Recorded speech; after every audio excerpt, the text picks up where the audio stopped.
Restomods, Pro Touring, tributes, replicas, copies. Whatever. They used to be called hot rods. And it seems there's at least one shop in every county striving to pump modern ability onto old sheet metal and sell the result as something new.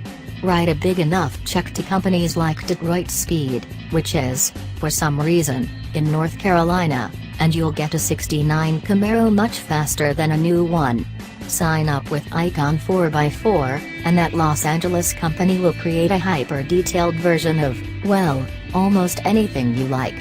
Then there's the subject here, climbing out of legacy classic trucks in Jackson Hole, Wyoming, a recreation of the beloved four-wheel drive NAPCO Chevrolet pickup produced in small numbers during the 1950s.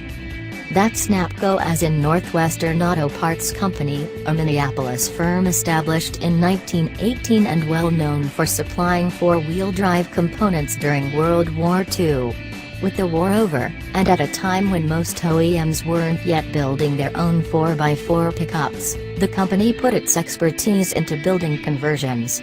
Most famously, NAPCO was selling kits that upgraded a Chevy or GMC half-ton truck to four-wheel drive. When GM introduced its own factory-built 4x4 pickups for 1960, NAPCO's conversion business dried up. Throw in a few rounds of corporate shenanigans, and eventually NAPCO was absorbed into the Dana Corporation and the brand died.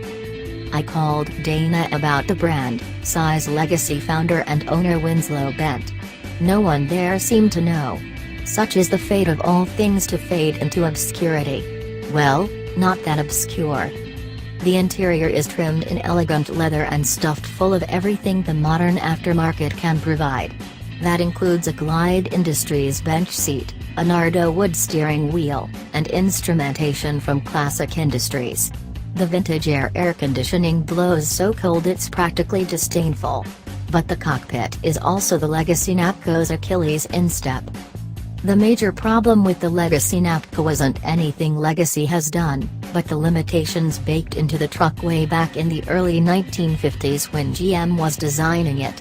Even compared to trucks built only a few years later, the cab is narrow and short.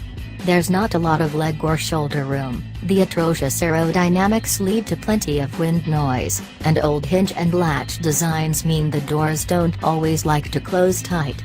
My legs were practically cramping up against the pedals because they're too closely positioned for my 6'1" frame.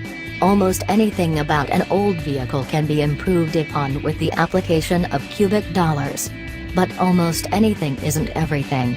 And at some point the only way to get a better truck is to buy a newer one. Ultimately, the same things that make an old classic truck so ridiculously charming are what hold it back from ever being as comfortable and efficient as a new pickup. And that alone marginalizes the legacy NAPCO as something of a plaything rather than an everyday driver. That's before considering cost. And with prices starting at $120,000, the legacy NAPCO demands a lot of consideration.